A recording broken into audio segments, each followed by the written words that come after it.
Welcome back to The Curious Case. I'm Davis, and I'm so glad you're here again tonight. Tell me, what tea are you sipping as the evening settles in? Tonight's mystery comes from a quiet village, where time itself seemed to hold its breath. A church clock, frozen at 11:47, and a man, whose heart stopped at that very moment. Let's begin. The morning train slowed as it entered Melchett Green. Smoke drifted past the windows. Miss Marple closed her knitting bag, folded her hands, and smiled faintly. It had been years since she last visited Adelaide Wynn. Too many years. The platform was small, swept clean, smelling faintly of spring soil. A poster flapped against the station wall, Melchett Green Spring Fair, April 3rd.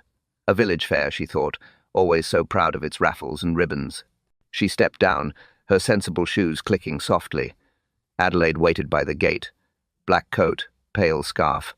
Her smile was kind, but tired. "Jane, my dear, you haven't changed at all." "And you," said Miss Marple, "look as though you've seen rather too much of life lately." Adelaide's laugh was small. "Death changes one's complexion, I suppose." The car was old, rattling gently as they drove through the lane. Fields glistened with dew. The air smelled of rain and baking bread. Villagers waved from doorways. Posters hung in windows, jam competition, bell choir, cake stall, all cheerful. Yet beneath it all, something hushed lingered. They passed the church. A tall stone tower stood over the green, proud but weathered. Miss Marple leaned forward. The clock face showed 11:47, its hands unmoving, dusted with cobweb. "Broken?" she asked softly. Adelaide's fingers tightened on the steering wheel. "They say it stopped, the moment Robert fell." She said it like a confession. Inside the Wynn home, sunlight struggled through lace curtains. The sitting room smelled faintly of lilac and medicine. Photographs lined the mantel, the vicar smiling beside his wife, his parishioners around him.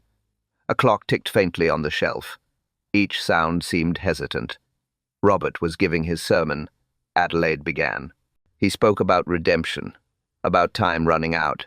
Then she stopped. Her hand went to her throat. The doctor said his heart simply failed. Miss Marple nodded gently. "Simply," she echoed. A word that rarely applied to death. Adelaide poured tea. The china rattled softly. "I shouldn't trouble you with village gossip," she said. But they whisper he looked frightened before he fell, as if he'd seen something. "Did he speak?" Adelaide shook her head. "No, just reached for his pocket watch. Then, gone." Miss Marple stirred her tea slowly. No sugar. Her eyes moved to the window, to the church tower in the distance. Still, silent, unmoving. "Time has a curious way of telling stories," she murmured. Adelaide looked at her, puzzled. "What do you mean?" Miss Marple's gaze stayed on the frozen clock. The hands pointed toward the truth, not the hour. She said softly, "Something about that clock was lying." The next morning was clear and cool. A thin mist clung to the hedges as Miss Marple walked toward the clockmaker's shop. The sign above the door read O, Vain Repairs and Restorations. The paint was fading. The bell above the door gave a faint, uncertain ring. Inside, time lived and breathed. Clocks covered every wall, tall ones, small ones, some older than the village itself. The air smelled of brass, polish, and oil. Each tick blended into the next, like dozens of quiet heartbeats. "Good morning," she said softly. A man rose from behind a workbench. Osric Vane. Tall, lean grey hair brushed neatly back. His spectacles hung low on his nose. He looked as though he hadn't spoken to another soul in weeks. "Miss Marple, is it?" he said. "Mrs. Wynn told me you might call." His voice was careful, each word measured, as though afraid of echo. "I hear you keep the village punctual," she said with a small smile. He returned it faintly. "When the hands still move, yes. When they stop." He trailed off, eyes distant. "Ah, but that clock at the church, that's another matter entirely." Miss Marple moved closer to the bench. Tiny gears lay in neat rows, glinting like coins. She leaned in. On the center plate, a thin crack ran through the brass. It caught the light. "Accident?" she asked. Vane didn't look up. "Age, pressure, neglect. Everything breaks, Miss Marple. Even precision." She nodded, watching his hands. They were steady, too steady. He set a gear into place, wound a spring, paused. The clock on his bench began to tick again, faint but perfect. He listened as though to a friend. "You serviced the church clock?" "Of course. Every month. And after the vicar's death." His shoulders stiffened. "I haven't touched it since. No one has." "Strange," she said quietly. "One would think time must still be kept." He looked at her, eyes narrow behind the glass. "Sometimes it's better to let things stay still. People remember less that way." She smiled politely. "Do they?" He gave a soft laugh. "Not always, but clocks." He tapped the brass face before him. "Old clocks remember things better than people." The shop fell silent except for the layered ticking around them. Miss Marple's gaze drifted over the walls, pendulum swinging, hands moving in quiet agreement, as though they shared a secret. The rhythm was steady, until she noticed one clock above the door that didn't match. It ticked slower, deliberately. Its second hand jerked every few beats, catching, resisting, almost like hesitation. She turned back. "Curious piece," she said. Vane followed her eyes. "Ah, that one stopped. Years ago. Never would run quite right again. Some things are better left unrepaired." She nodded. But as she left the workshop, the ticking followed her out into the street uneven, whispering behind her, the sound of something trying to speak. She paused, looked back once, and said under her breath, "But one clock remembered murder." The afternoon light lay gently across the vicarage lawn. Miss Marple sat by the open window, her hands folded, her eyes calm. Outside, the church bells were silent. Inside, Mrs. Adelaide Wynne poured tea with unsteady fingers. The room was heavy with stillness. No birds sang, no carriage passed, only the faint creak of the clock above the mantel. It ticked, then paused, then ticked again. "I suppose I should begin with that morning," Adelaide said quietly. Her voice trembled. He always rose early on Sundays, 6 o'clock sharp. He'd take his tea before dressing for service. She stared into her cup. "I brought it to him myself. He said he needed to pray before the sermon. I left him in his study, alive and well." Miss Marple nodded once. "And then I went to the church with the others," Adelaide continued. "Everything was ready, the flowers, the hymn numbers, the choir robes. He arrived late, which was unlike him. He looked pale, but he smiled. He always smiled." Her hands tightened around the teacup. "When he reached the pulpit, I thought he seemed distant. He spoke for only 5 minutes, said something about forgiveness. Then he stopped. He pressed his hand to his chest, dropped his notes and fell." The words hung in the quiet room. Miss Marple did not interrupt. She watched the steam rise from her tea, curling like thought. "The doctor said heart failure," Adelaide whispered. "But I saw his face, Jane. It wasn't pain. It was surprise. A kind of shock. Like someone who realizes too late what's been done to him." Miss Marple's eyes lifted. "And where was his teacup when you returned home?" Adelaide blinked. "Why, on his desk, of course." She frowned slightly. "At least, I thought so. Hawkins moved things when the constable came. He said the cup had been near the window, not beside his chair." Miss Marple's gaze drifted to the far corner of the room. "The chair," she said softly. "Was it turned toward the fire or the door?" "The door. Always the door." Miss Marple's tone was gentle. "And when they found him?" Adelaide hesitated. "The chair had been moved, slightly angled. I remember because the rug was ruffled beneath one leg. I thought nothing of it." Miss Marple's fingers tapped the armrest. Teacup moved. Chair turned, and the clock stopped at 11:47. Adelaide looked up sharply. "How did you?" "I noticed," said Miss Marple. She smiled faintly. "Clocks are like people. They stop for a reason." Adelaide's voice broke. "Do you think someone Miss Marple rose, smoothing her skirt. "I think," she said quietly, "that someone wound that clock for the last time." The next morning began with low clouds and the smell of rain. Miss Marple sat in the vicarage drawing room, knitting slowly. Across the hall, raised voices broke the silence. A man's voice firm, impatient. A woman's tight with grief. The door opened suddenly.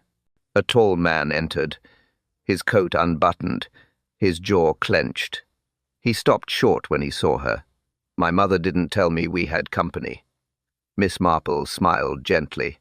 "I am no company at all, Mr. Wynne. Only an old friend." He nodded stiffly. "Edward Wynne, Jr.," he said, as if the introduction needed armor. "I've just returned from Africa. Business mostly." Adelaide followed him in, pale and tired. "Edward came home for the estate matters," she said softly. He placed his hat down with care that looked like control. "Death," he said flatly, "creates more paperwork than peace." Miss Marple watched them both. The distance between mother and son was more than physical. Grief and suspicion had built a wall neither dared name. "You must find it difficult," she said quietly, "to return to a house full of clocks and none quite ticking right." Edward's eyes flicked to her, sharp. "Meaning?" "Only that time seems heavier here," she said mildly. He gave a thin smile. "Time and money. Both seem to move slower after a funeral." Adelaide's hands trembled. "Edward, please." He sighed, turned away. "You can't blame me for being practical. The lawyers need inventories, lists, valuations. Father left things disordered." Miss Marple tilted her head. "Disordered? Letters, receipts, half-burned papers in the grate. I've been sorting them." He rubbed his hands together. Tiny black smudges marked his cuff. She noticed. He didn't. Adelaide whispered, "He destroyed things Robert would have wanted kept." Edward turned sharply. "I destroyed nothing of value." Miss Marple's tone stayed calm. "Fire is useful for warmth," she said. "Less useful for clarity." He laughed without humor.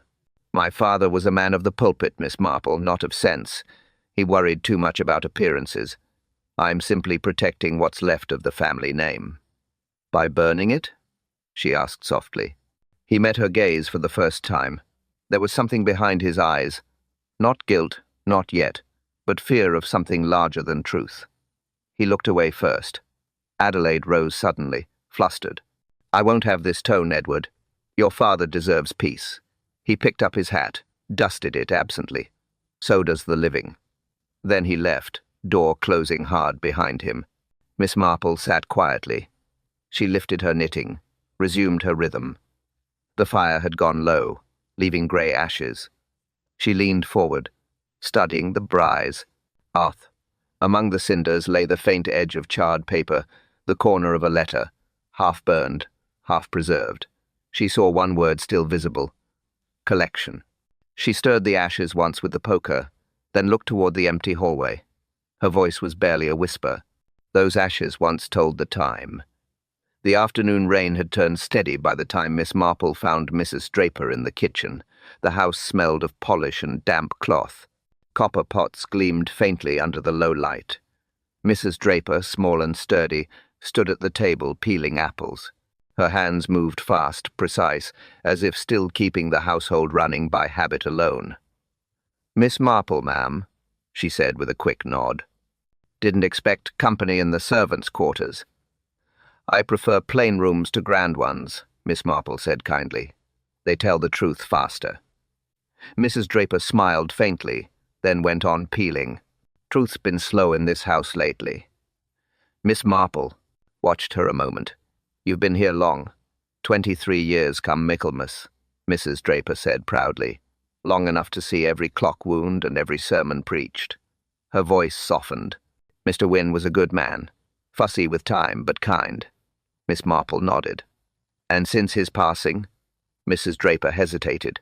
"The house feels different, quiet, but not peaceful. The sort of quiet that listens back." Miss Marple leaned forward slightly. "You notice things others miss, I think." "Mrs." Draper gave a short laugh. "Occupational hazard. I clean what others overlook." She paused, lowered her voice. I suppose you heard about the key? What key? The key to the clockroom. Mrs. Draper said. Went missing the morning after the funeral. I keep the spare, always have. But the one from the vicar's desk, gone. Not a trace. And who else knew of it? Just the family. Maybe Hawkins the sexton. But no one admits touching it. Her eyes flicked to the ceiling. That clock hasn't been wound since. It sits there above the stairs. Stopped at 11:47. Same as the church. Miss Marple's hands stilled on her teacup. Strange coincidence, she murmured. Mrs. Draper frowned. I wouldn't call it coincidence, ma'am. That night, the one before the vicar passed, I was finishing the silver. Everyone else asleep. Then I heard it. Heard what? The ticking, she whispered. Not steady. Tick, tick, pause. Tick. She made the rhythm softly with her fingers on the table. It came from above, near the clock room. I thought maybe the gears needed oil, but it didn't sound right. Like someone winding and stopping, winding and stopping. Miss Marple's brow furrowed. And what time was this? 10:30. I remember because the hall clock chimed, and this other one it waited, almost as if it were listening. Miss Marple let the silence rest between them. Mrs. Draper's eyes darted toward the ceiling again, uneasy. You haven't gone up there since? Not me, Mrs. Draper said firmly. Some things best left alone. Miss Marple rose, smoothing her skirt. Her voice was low, measured. Sometimes silence tells you who's guilty, Mrs. Draper. Mrs. Draper swallowed hard. And sometimes? Miss Marple looked toward the staircase, where the faint echo of that uneven ticking seemed to hum in memory. Sometimes, she said softly. That pause wasn't mechanical. The church at Melchett Green stood grey against a heavy sky. Rain had stopped, but the air still smelled of wet stone and moss. Miss Marple walked slowly through the gate, her umbrella tapping lightly on the path. The bell tower loomed above her, quiet, unringing. Even the rooks kept their distance. Inside, the nave was cold and still. Candle smoke lingered faintly, a memory of Sunday service. Her footsteps echoed, softly as she made her way toward the tower stair. The air grew cooler there, sharper, as though the walls kept secrets of their own. The clock door stood at the base of the spiral steps, small, iron-bound, locked. Miss Marple bent closer. The wood around the keyhole showed faint scratches, fresh ones. Someone had used a tool, small, deliberate. She traced one with her gloved fingertip. It cut against the grain, shallow but clear. She straightened slowly. It would take a steady hand to make marks like that, and a reason worth the risk. Looking for ghosts, Miss Marple? She turned. Constable Arlen stood near the pews, hat under his arm, his young face pink from the cold. Good morning, Constable. I was looking for time, actually. It seems to have stopped here. He smiled politely, glancing toward the tower.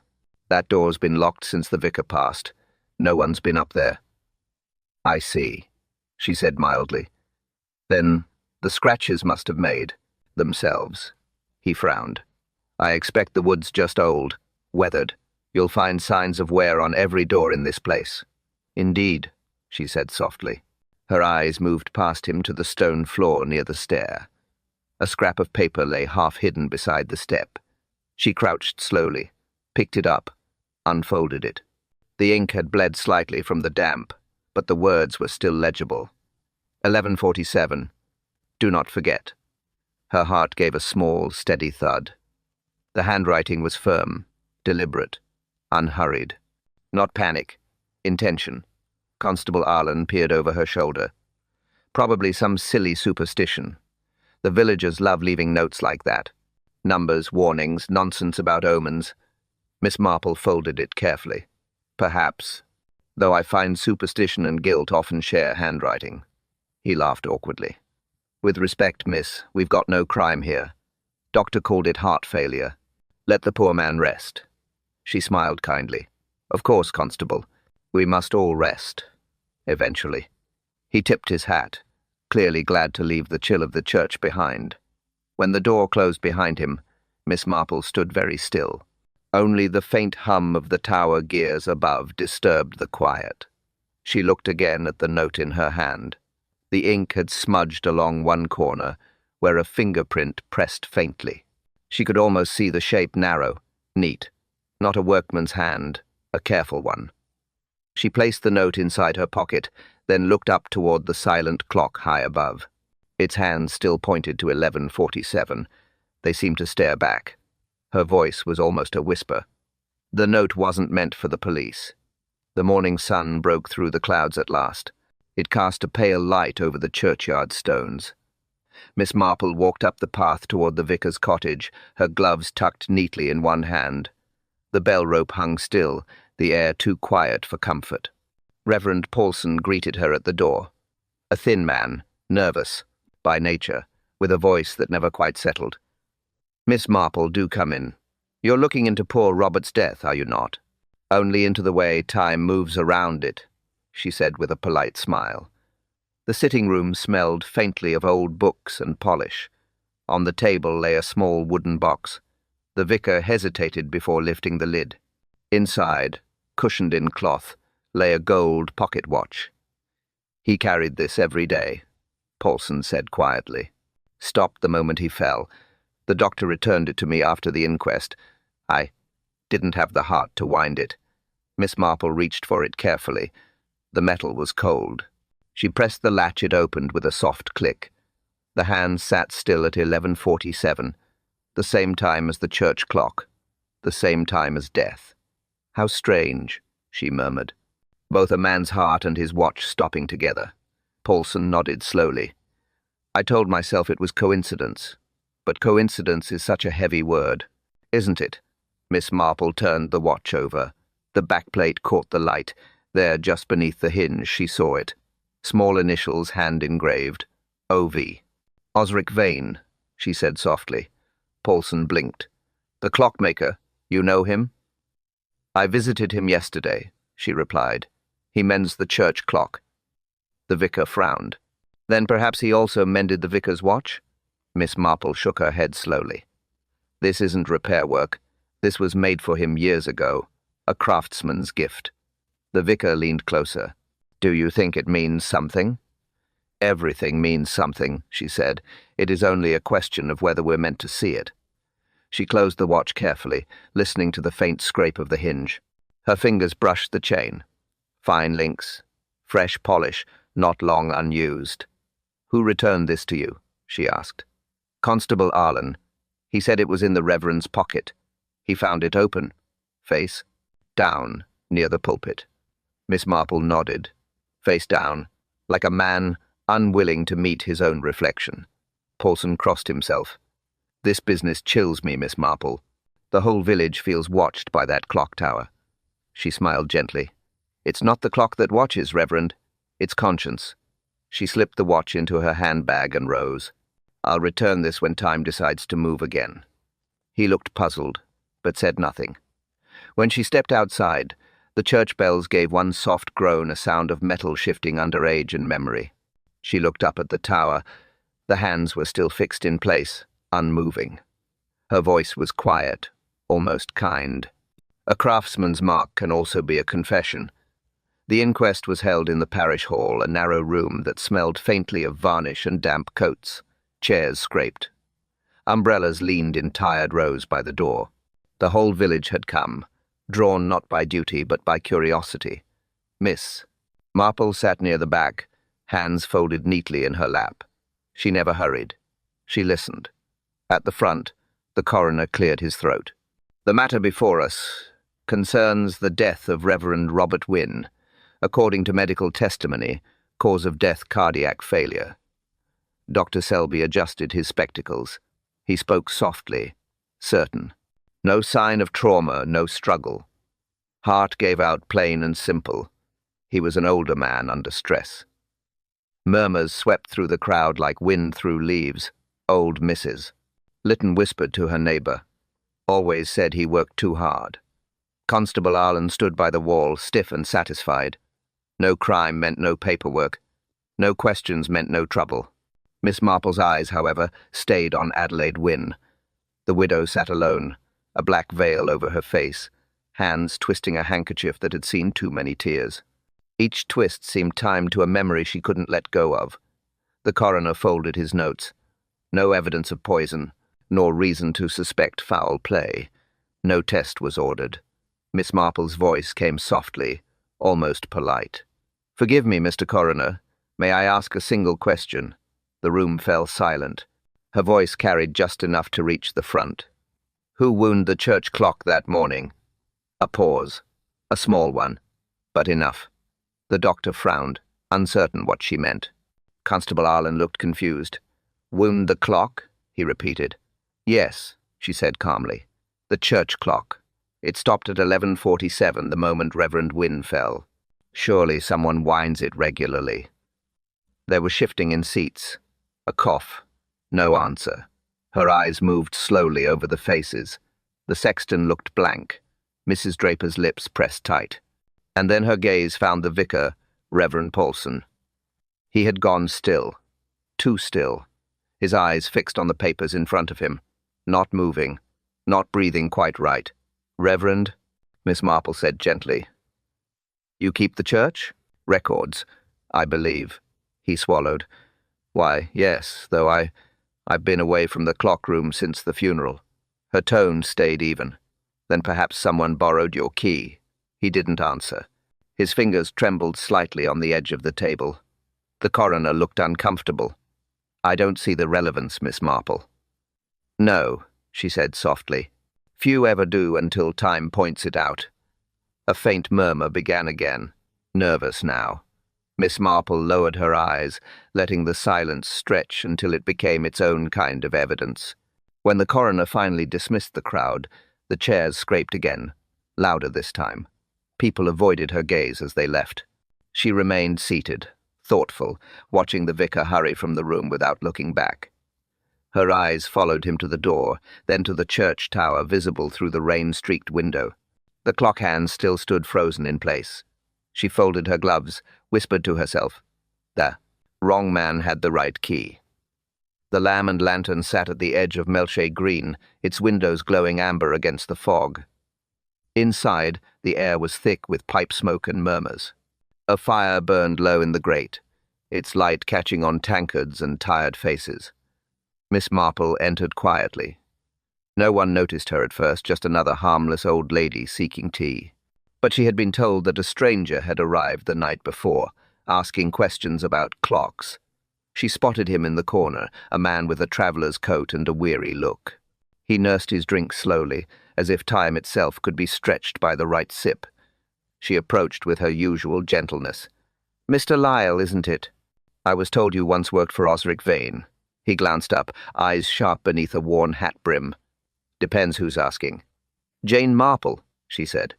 "Just a friend of the late Reverend Wynne, and of Truth when it cares to visit." He smiled faintly. "Vane, eh? He's still in. That workshop of his. Smells like death and oil, that place." "He's alive," she said. "But the clock he kept is not." That caught his attention. He leaned forward. "You mean the one in the church tower?" "He told me never to touch it. Said it was his burden to keep on time." "And why burden?" she asked softly. Lyle chuckled without humor. "Because the old man wasn't just fixing clocks. He was fixing mistakes. You don't polish brass for free when the village vicar's got secrets to hide." Miss Marple didn't blink. "Secrets? Blackmail," Lyle said flatly. "Someone in that church had hold over him. Someone with access keys, ledgers, the lot." She folded her hands on the table. "What sort of hold?" He lowered his voice. "The kind you don't confess in daylight. Vane kept a little bottle mercuric salts. Said it cleaned gears better than vinegar. But he warned me one drop on the skin, and you'll wish you hadn't been born."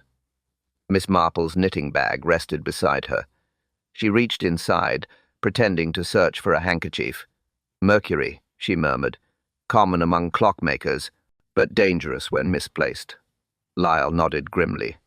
"One day the bottle went missing. Vane nearly lost his mind. Said if it turned up in the wrong hands, there'd be no saving the village from scandal." "What sort of scandal?" He stared into the fire. The kind that makes men fall dead mid-sermon, and clocks stop out of shame. Miss Marple let the silence breathe. The fire cracked softly. A few patrons turned to glance, sensing something heavier than gossip in the air. Finally, she spoke. "And you left his employ after that?" He laughed once. "I left before the truth killed me too." Miss Marple rose slowly, her shawl catching the firelight. Her voice was quiet, but firm. "Mr. Lyle, you've cleaned more than brass tonight. You've polished the edges of a very old sin." He looked up, uneasy. "What are you saying, ma'am?" She met his eyes, her expression unreadable. Mercury cleans brass and kills men. The church was empty again.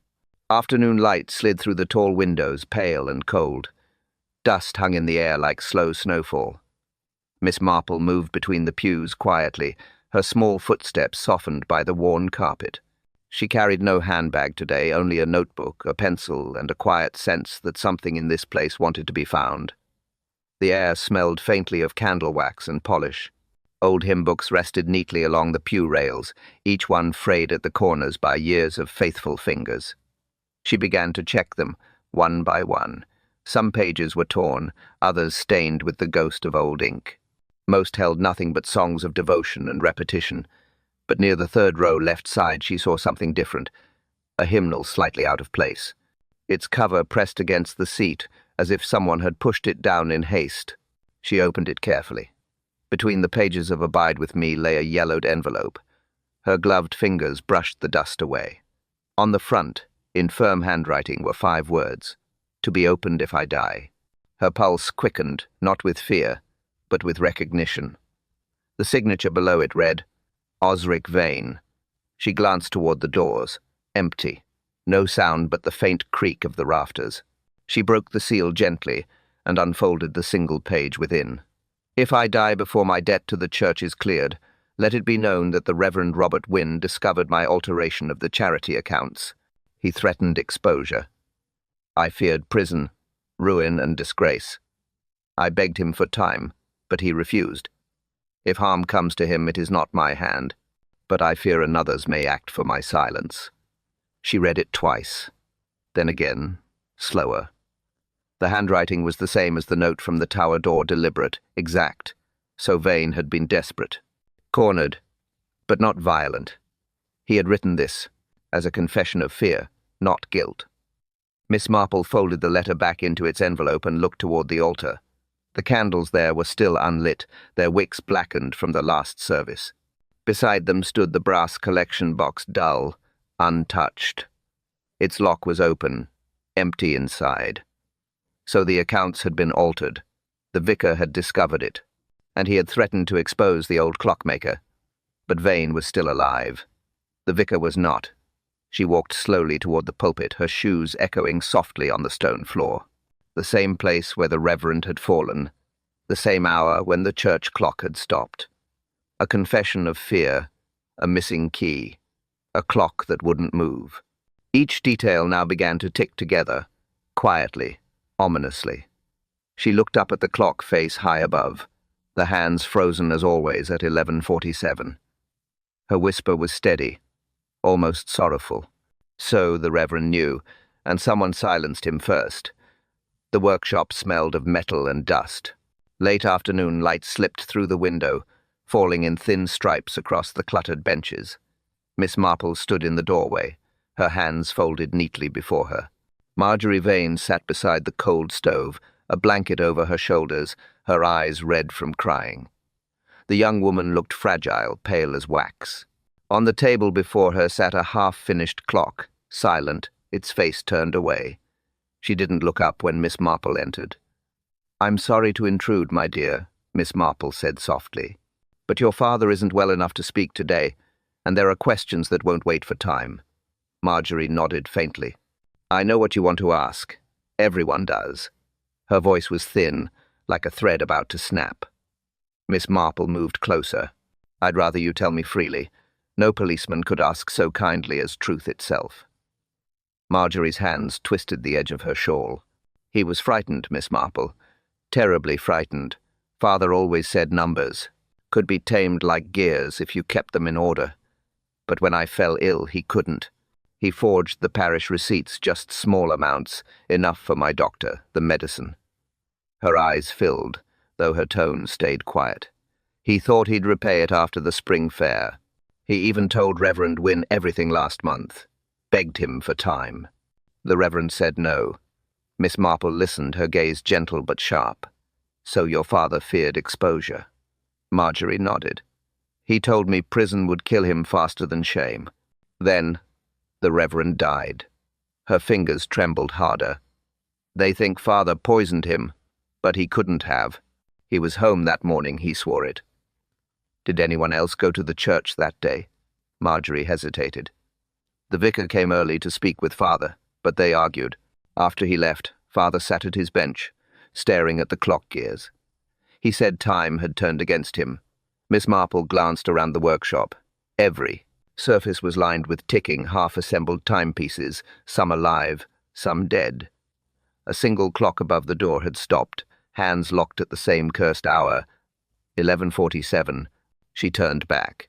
Tell me, my dear, after your father stopped working, who wound the church clock? Marjorie froze. Her lips parted, but no words came. A faint tremor ran through her fingers. Finally, in a whisper, I did. Miss Marple said nothing. Marjorie went on, her voice breaking. He was too ill. The constable had taken his keys, but I still had the spare. I only meant to keep the time from slipping. That's all. But when I turned the key, I felt the gears resist, like something inside didn't want to move. She buried her face in her hands. He begged me never to go near it again. Miss Marple laid a hand gently on her shoulder. Her voice was soft, but each word carried weight. My dear, the hand that wound the clock set death in motion. The night was colder than the others. Mist crawled low across the churchyard, soft and grey as smoke. Miss Marple moved carefully along the gravel path, her lantern shielded beneath her cloak. Every sound carried the crunch of stone, the rustle of her coat, the faint creak of the gate behind her. The church tower loomed above, its windows dark, its clock face pale against the night sky. The hands still pointed to 11:47. Time, it seemed, had not dared move forward. She stopped at the tower door. The keyhole glimmered faintly with moisture. She touched it, cold metal, recently used. Someone had been here. She pushed the door open just enough to slip inside. The air smelled of dust and brass. The stairs wound upward into shadow. She kept her lantern low, her steps light. Halfway up, she heard a faint scrape above her, then the sound of something heavy shifting. Another pause, then a click, and silence. Someone was there, working. She stopped breathing for a moment, listening. The faint squeal of a winding key turned against metal, slow and careful. The rhythm of it was uneven, cautious. Then another click, a sharp one, and the steady tick of a clock that should have been dead. Miss Marple extinguished her lantern and pressed herself against the stone wall. The darkness closed in. Only a thin line of lantern light glowed through the gap in the trapdoor above. She waited. The ticking grew faster, then stopped again, mid-beat. Someone whispered softly, words too low to catch. Then came the scrape of a chair. Footsteps, descending. Miss Marple's pulse stayed steady, though her hands gripped her shawl tight. The light from above moved down the stairwell, swaying. She crouched behind the bell frame, just out of view. The figure came into sight, small, cloaked, moving with care. A woman. She carried the lantern low, her face shadowed by its light. As she stepped closer, the flame revealed her features. It was Mrs. Paulson, the vicar's wife. Her eyes were hollow, sleepless. She looked over her shoulder, as though chased by thought alone. In one hand she held a winding key. In the other, a folded scrap of paper. She reached the bottom step and slipped the note beneath the clock door, just where Miss Marple had once found the first one. Then she knelt and whispered, "Forgive me." The tower seemed to breathe around her. The gears above gave one reluctant turn. The pendulum shifted, then fell still. Mrs. Paulson wiped her eyes, rose quickly, and left through the side door, locking it behind her. Her footsteps faded down the church path. Miss Marple remained in the shadows until the last echo died. Then she looked upward at the clock, face its faint outline glowing against the dark. The hands no longer pointed to 11:47. They had moved, just 1 minute forward. She whispered to the silence, her voice calm, final. Midnight chimed, and truth began to strike. The following evening, Miss Marple returned to the vicarage. The lamps were low, and rain pressed softly against the windows. The fire had burned down to embers, giving the room a tired red glow. Mrs. Wynne sat in her husband's old chair, her posture rigid, her eyes fixed on the mantel clock that no longer ticked. She did not rise when Miss Marple entered. "Thank you for coming," she said quietly. Her voice sounded like someone who had been waiting too long to speak. "I felt you might need company," Miss Marple replied. "Sometimes silence becomes heavier than guilt." "Mrs." Wynne gave a small, broken laugh. "Guilt? Yes. It's a sort of echo, isn't it? Never quite fades." She lifted her teacup, but didn't drink. The porcelain rattled faintly in her hand. Miss Marple took the chair opposite her, folding her gloves neatly in her lap. "You were in the tower last night," she said gently. "No one else could have reset the clock." Mrs. Wynne didn't answer. Her eyes stayed on the cold hearth. Then, finally, "I thought I could keep the past still, Miss Marple. But time, it moves even when you tell it not to." "Tell me what happened," Miss Marple said softly. "Mrs." Wynne drew a long breath. He wasn't the man everyone thought. Robert had his pride. He preached honesty but kept ledgers full of lies. When I found them, I confronted him. He said he'd borrowed from the parish funds only for repairs, he claimed, but I knew better. She paused, her eyes glistening in the firelight. "He wasn't the only one who sinned. I went to Osric Vane for help. He was kind, understanding, and I let that kindness turn into something it shouldn't have." Miss Marple said nothing. Only the wind outside filled the silence. "When Robert discovered it, Mrs." Wynne continued, her voice lower now. "He said he'd tell the bishop. Said he'd end it all, my position, my name, everything. He even threatened to denounce Vane publicly. I begged him to wait. He refused." Her hands clenched around the teacup until it trembled.